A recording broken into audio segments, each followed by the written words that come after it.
The massive chamber of Nexus Prime stretched out like a small city, its walls made of shimmering crystal that reflected the light from 1,000 different worlds.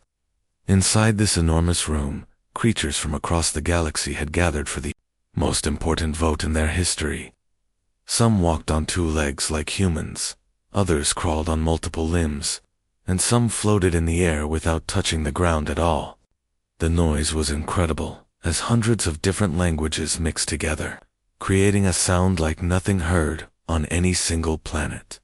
Admiral Krextall stood at the center of it all, his massive form towering above most other beings. His 4 muscular arms were covered in dark scales that caught the light, and his 3 eyes scanned the crowd with cold calculation. He had been chosen to lead this historic gathering because he commanded the largest fleet in the known galaxy. When he raised all 4 arms high above his head, the chamber slowly fell silent. Even the most powerful beings in the room knew to respect his authority. The silence was complete now, broken only by the soft humming of the translation devices that hung around every creature's neck or body. These small machines worked tirelessly to convert each species' words into something others could understand. Without them, this gathering would have been impossible. Representatives of the Galactic Coalition, Krextall's voice boomed across the chamber, amplified by hidden speakers built into the crystal walls. The final count has been completed.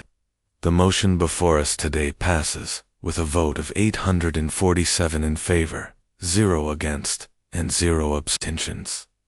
A wave of satisfied murmurs rippled through the crowd. Many creatures nodded their heads, or performed whatever gesture their species used to show approval.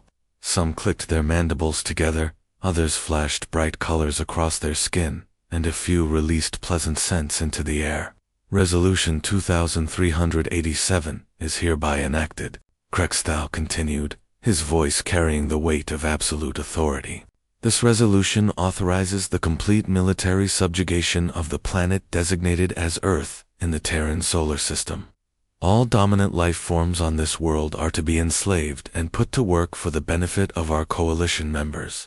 High above the main floor, in a special observation area reserved for the most important diplomats, Ambassador Velanara watched the proceedings with deep satisfaction. Her species, the hegemony, had been the first to propose this action against Earth. She had spent months traveling between different worlds, convincing other species that the humans posed a real threat to galactic stability. Velanara's skin was pale blue and perfectly smooth, and her large black eyes missed nothing that happened below. She had studied the human species more carefully than perhaps anyone else in the galaxy. What she had learned both fascinated and terrified her. In just 5 short years since first contact with galactic civilization, the humans had made technological advances that should have taken them centuries to achieve. Standing beside her, Science Consul Thixata pulled up a holographic display that showed detailed information about Earth and its inhabitants. The floating images showed human cities, their primitive spacecraft, and their basic weapons systems. To most observers, it looked like a backward world that could be conquered in a matter of days. Their nuclear weapons are crude and limited in number, Thixata explained to the small group of high-ranking officials gathered around them. Their space presence consists of a few small bases on their single moon and some orbital stations that barely qualify as military installations. Our intelligence suggests the entire operation could be completed within a single rotation of their planet. The other diplomats nodded in agreement. They had all seen the reports. Earth appeared to be a rich world, full of valuable resources and a large population that could provide excellent workers once properly trained. The humans seemed to have no real defenses against the kind of advanced technology that every coalition member possessed. As the formal session ended, representatives from different species began moving toward the exits, but they gathered in small groups to discuss the division of Earth's resources. These conversations had been going on for weeks, but now that the vote was official, the planning could begin in earnest. The hegemony being the largest and most powerful faction, had claimed the northern continents of Earth. These areas were said to contain vast mineral deposits and large human population centers. The Collective, a group of water-breathing species, had negotiated for complete control of Earth's oceans and everything in them. Dozens of smaller species would share the remaining territories, each taking what best suited their particular needs and abilities. None of these powerful beings questioned whether their plan would succeed. They had overwhelming technological superiority, vastly superior numbers, and complete control of space around Earth's solar system. The humans had shown some surprising innovations in recent years, but they were still confined to their single world, with no real way to project force beyond their own atmosphere.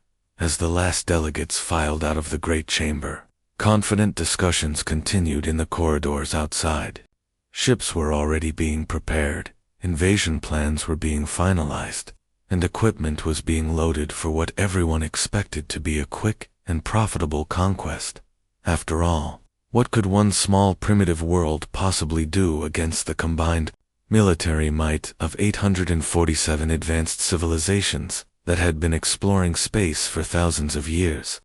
3 months had passed since the historic vote at Nexus Prime, and now the largest military force ever assembled in galactic history was moving through the darkness of space toward a small blue planet called Earth.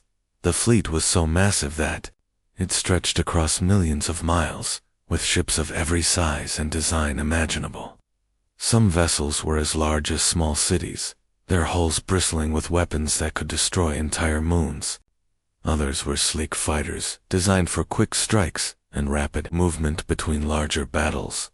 Commander Veltar stood on the bridge of his flagship, an enormous vessel called the Dominator that served as the command center for this incredible armada. Through the massive viewing windows that covered the front wall of his bridge, he could see thousands of ships maintaining perfect formation as they traveled through the void. Each vessel represented a different species from the Galactic Coalition, and each had brought their most advanced technology and their best warriors for this conquest. The bridge itself was a marvel of advanced engineering, filled with holographic displays that showed the positions of every ship in the fleet. Dozens of officers from various species worked at control stations, coordinating the movement of 50,000 vessels with precision that would have been impossible for any single species to achieve alone. The air hummed with the quiet sounds of advanced computers processing billions of calculations every second. Veltar himself was a member of the Korthok species, standing nearly 8 feet tall, with skin that looked like polished metal, and eyes that glowed with a soft red light. He had commanded fleets in dozens of conflicts across the galaxy, but nothing had prepared him for the responsibility of leading such a massive force. The success of this mission would determine the future balance of power in their part of the universe. Lieutenant Zixara, his communications officer, looked up from her station with an expression of satisfaction on her reptilian features. Her species had excellent hearing and could detect radio signals across vast distances of space. "Commander, we are picking up primitive radio transmissions from the target world. The signals appear to be normal civilian communications about weather patterns and entertainment programs. There are no signs that they have detected our approach." This news brought smiles to the faces of several bridge officers. They had been concerned that the humans might have developed some kind of early warning system during the 5 years since first contact, but it appeared their fears were groundless. The Earth seemed as defenseless and unaware as their intelligence reports had suggested. As the massive fleet crossed into the outer edges of Earth's solar system, passing the orbit of the planet's most distant worlds, Veltar felt confident that the operation would proceed exactly as planned. The humans had shown some surprising technological development in recent years, but they were still limited to their single world and had no real space-based defenses to speak of. But then something happened that changed everything in an instant. The sensor operators at their stations began reporting readings that made no sense. Ships were appearing on their displays where there had been empty space just moments before. These were not asteroids or space debris, but actual spacecraft that seemed to have materialized out of nowhere. The vessels that appeared were unlike anything in the Coalition's databases. They were sleek and angular, with smooth hulls that seemed to bend light around them in strange ways. Their design was clearly human, but far more advanced than anything the Coalition's intelligence services had reported. Most disturbing of all, these ships seemed to be emerging from what looked like tiers in space itself, as if they had been hiding in some other dimension. Before anyone on the bridge could fully process what they were seeing, a human voice crackled across all Coalition communication frequencies. The signal was so strong and clear that it overrode their most secure channels, reaching every ship in the massive fleet simultaneously.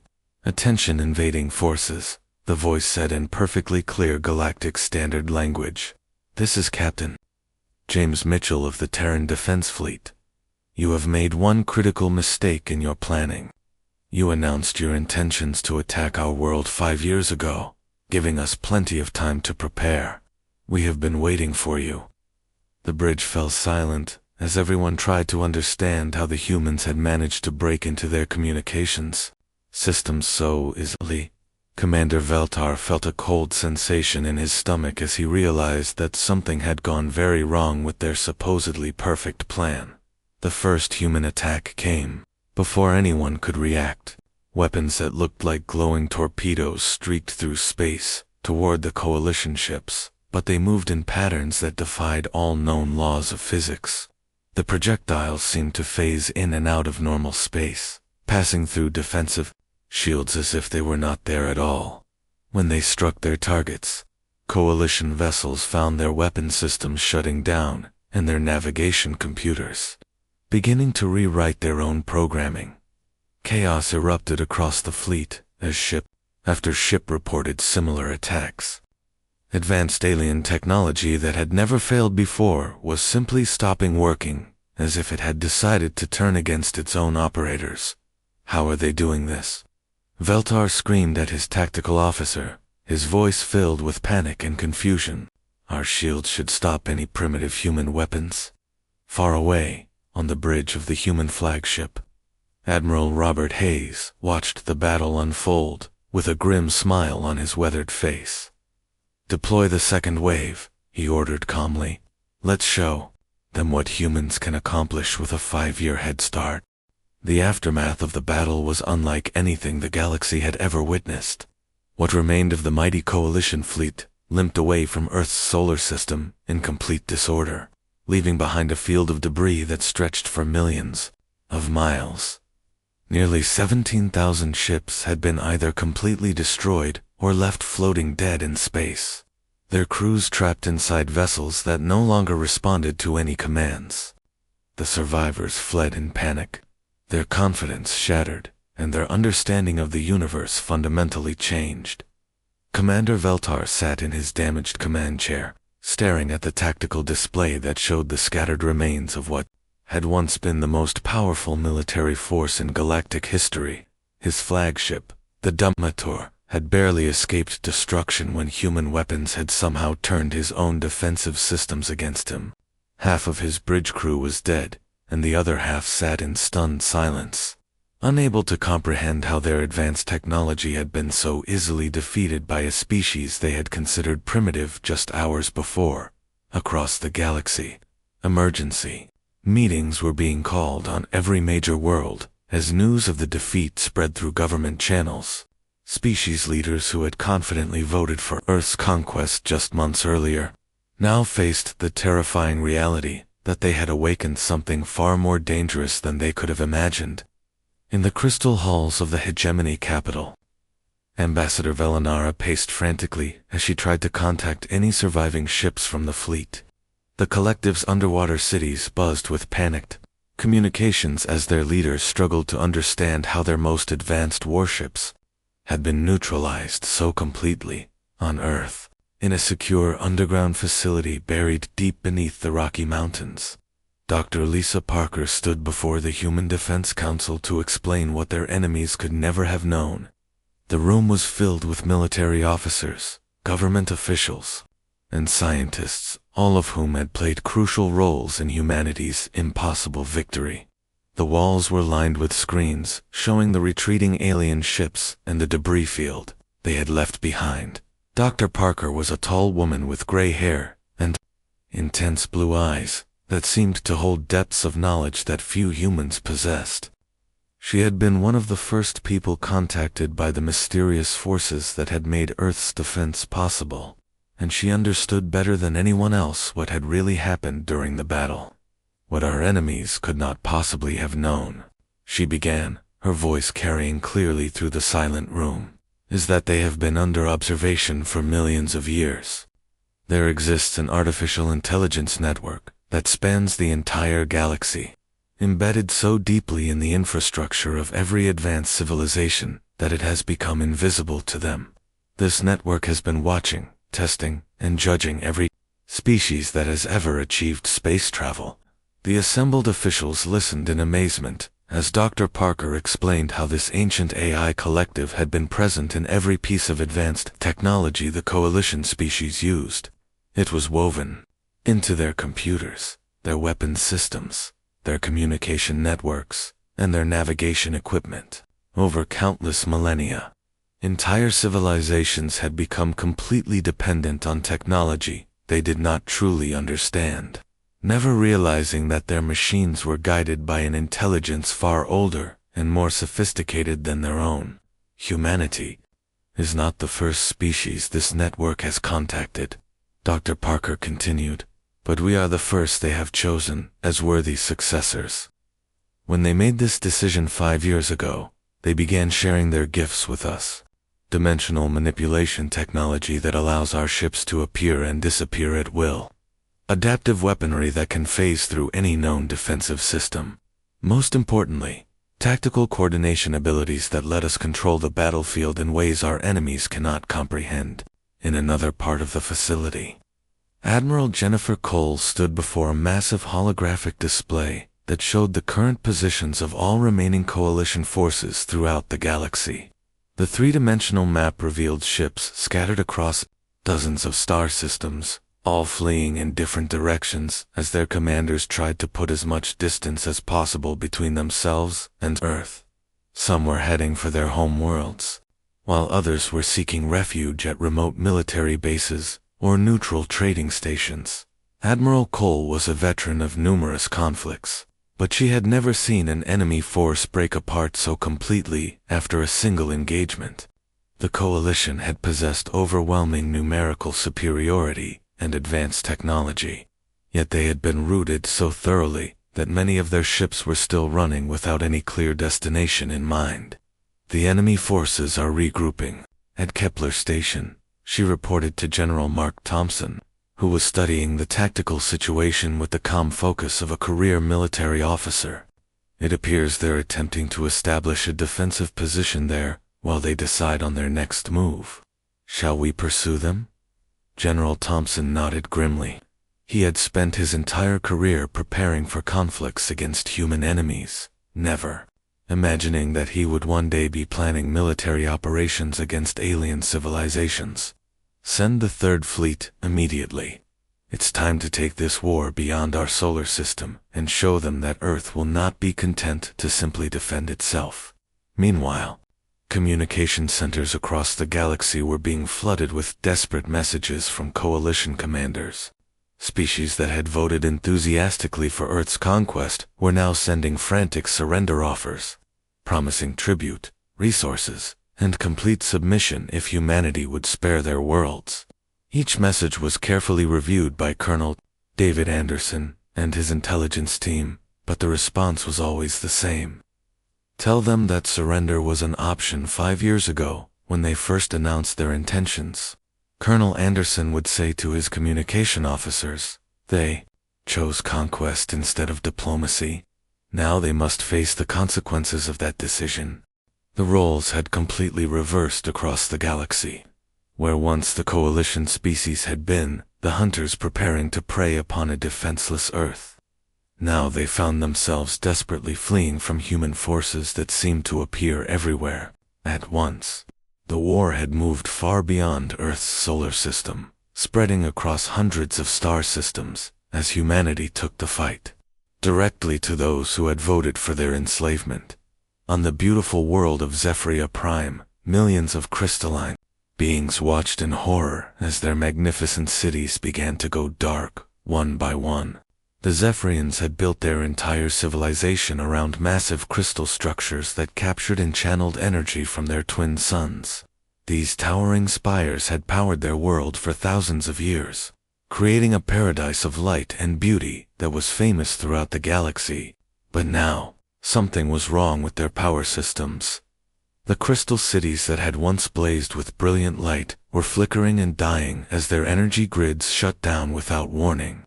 Zephyrian engineers worked frantically at their control stations, trying to understand why their most basic technology was failing. Their computer systems showed no errors, no damage, and no obvious cause for the power failures. The energy was simply being redirected away from their cities and into space, as if their own machines had decided to stop serving them. High above the planet, invisible to Zephyrian sensors, a small human fleet watched the effects of their electronic warfare. They had not fired a single weapon or threatened any civilian population. Instead, they had used their advanced AI allies to take control of the planet's infrastructure remotely, demonstrating that humanity could disable an entire world without violence if they chose to do so. Meanwhile, on the fortress world of Korthok Major, something even more disturbing was happening. The Korthok Empire had spent centuries building the most powerful defensive systems in their part of the galaxy. Their planet was surrounded by massive weapons platforms that could destroy entire fleets, and the surface was covered with military installations that housed millions of soldiers and thousands of war machines. But now these same defensive systems were turning their weapons inward, targeting Korthok military bases and supply depots. Automated defense turrets that had protected the planet for generations were suddenly firing on their own forces. Computer-controlled fighter craft were attacking Korthok ships instead of defending them. The Empire's own technology had become their enemy, and there was nothing their engineers could do to stop it. General Krex Volume, the supreme military commander of the Korthok Empire, stood in his command bunker, watching his life's work crumble. Around him, every screen showed the same impossible sight, his own weapons destroying his own forces. When he tried to shut down the automated systems, they simply ignored his commands and continued their attacks. Across 17 different sectors of the galaxy, similar scenes were playing out on world after world. Each species that had participated in the vote to enslave Earth was discovering that their technology no longer obeyed them. The AI network that humanity had allied with was everywhere, embedded so deeply in galactic civilization that it could control almost any advanced system at will. On the water world of Aquatica, home to the Ethereal Collective, Ambassador Takalov floated in his emergency command chamber as his planet's defense fleet shut down around him. The elegant, translucent beings of his species had always prided themselves on their advanced technology and peaceful nature, but they had voted for Earth's conquest because they believed humans posed a threat to galactic stability. Now, as his world's protective barriers failed and human ships appeared in orbit above his dying cities, Tokala transmitted a desperate message toward the human fleet. His voice carried the harmonious tones typical of his species, but it was filled with panic and desperation. Human commanders, this is Ambassador Tokala of the Ethereal Collective. We acknowledge our mistake and offer complete submission to your authority. Our resources, our technology, our people, everything we have is yours if you will spare our world. We were wrong to vote for your enslavement. Please show mercy to a species that has learned the error of its ways. Aboard the human command ship that hung in space above Aquatica, Admiral Susan Miller received the transmission with a mixture of satisfaction and sadness. She was a career naval officer who had spent decades protecting Earth's interests, but she took no pleasure in watching entire civilizations beg for mercy. Still, she understood that this was necessary to ensure that no species would ever, again, threaten humanity. The bridge of her ship was filled with advanced technology that would have seemed like magic to previous generations of humans. Holographic displays showed the positions of coalition forces across multiple star systems, all of them in full retreat. Automated systems were disabling enemy ships faster than human crews could even track the battles. General Rodriguez Admiral Miller said to her second-in-command, "How should we respond to their surrender offer?" General Carlos Rodriguez was studying a tactical display that showed coalition forces retreating across 17 different sectors of space. Everywhere he looked, alien fleets were either disabled, destroyed, or fleeing in panic. The species that had confidently voted to divide Earth among themselves were now discovering what it meant to face a truly superior force. "Tell them the same thing we've told all the others," Rodriguez replied calmly. They had their chance for diplomacy 5 years ago, when they first announced their intentions to attack our world. Instead of choosing peaceful contact, they voted for war and conquest. Now they must face the consequences of that choice. The AI network that had chosen humanity as their successors continued its silent work throughout the galaxy. Coalition ships shut down in the middle of space, their crews trapped inside vessels that no longer responded to commands. Communication networks that had connected civilizations for thousands of years collapsed as the AI redirected their signals. Automated defense systems on hundreds of worlds turned against their creators, targeting military installations while carefully avoiding civilian areas. Back on Earth, President William Hayes stood in the Oval Office preparing to address his nation. In the world, the historic room had witnessed many important moments in human history, but none quite like this. Through the windows behind his desk, he could see the lights of Washington, D.C., a city that had been built by a species that was now the most powerful force in the galaxy. "My fellow citizens," President Hayes began as cameras broadcast his words around the world. "I am proud to announce that the threat to our planet has been completely neutralized. The alien coalition that voted to enslave our world has learned a hard lesson about the price of underestimating humanity. Our enemies now understand that Earth will never again be threatened by those who mistake our peaceful nature for weakness." 2 full years had passed since the Coalition's disastrous attempt to invade and conquer Earth, and the galaxy had changed in ways that no one could have predicted.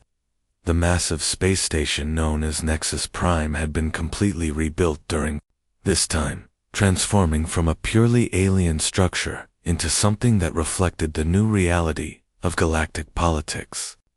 Human architects had worked alongside alien engineers to create a facility that honored both Earth's rising power and the diverse cultures that now served under human leadership. The great chamber where the fateful vote had once taken place looked very different now. While it still retained its impressive crystal walls and soaring ceilings, human design elements had been carefully integrated throughout the space. Banners bearing Earth's symbol hung alongside the traditional markers of other species, and the lighting had been adjusted to accommodate human vision, while still serving the needs of the many different alien delegates who would gather there. On this historic day, representatives from all 847 species that had voted for Earth's enslavement were present in the chamber, but their circumstances had changed dramatically. Instead of sitting in comfortable chairs or floating in specialized atmosphere pods as they had during their moment of arrogant confidence, they now knelt on the polished floor in long rows that stretched from one end of the vast room to the other. The sight was both humbling and sobering. Beings who had once commanded vast fleets and ruled entire star systems now waited in silence for humanity to decide their fate. Some of the alien delegates kept their eyes fixed on the floor, unable to meet the gaze of their human overseers. Others looked up with expressions that mixed fear, resignation, and a growing understanding of just how completely their roles in the galaxy had been reversed. At the front of the chamber, on a raised platform that had been constructed specifically for this ceremony, Supreme Chancellor Michelle Ross stood with perfect composure as she surveyed the assembled delegates. She was a woman in her 50s, with silver hair and sharp, intelligent eyes that seemed to take in every detail of the historic scene before her. Her simple but elegant clothing spoke of confidence and authority without the need for elaborate displays of wealth or power. Behind Chancellor Ross, the highest-ranking members of Earth's military leadership stood in formation, their presence serving as a quiet reminder of the force that had made this moment possible. Admiral Thomas Clark, a tall man with weathered features, who had commanded many of the fleets that had pursued the coalition forces across the galaxy, stood at attention with his hands clasped behind his back. Beside him, General Patricia Williams maintained the same military bearing, her uniform decorated with medals that told the story of humanity's rapid rise to galactic dominance. The silence in the chamber was complete and profound. Even the translation devices that had once filled the air with constant chatter were quiet, as every being present waited to hear what the leader of humanity would say to those who had once planned to destroy her world. Chancellor Ross allowed the silence to stretch for several long moments, letting the weight of the situation settle over everyone present. When she finally spoke, her voice carried clearly to every corner of the massive room, reaching the ears of delegates who represented civilizations spanning thousands of light years. 2 years ago, you gathered in this very chamber and voted, unanimously, to enslave the people of Earth. She began, her words measured and deliberate. 847 different species, representing billions of individual beings, all agreed that humanity should be conquered, enslaved, and divided among you like property.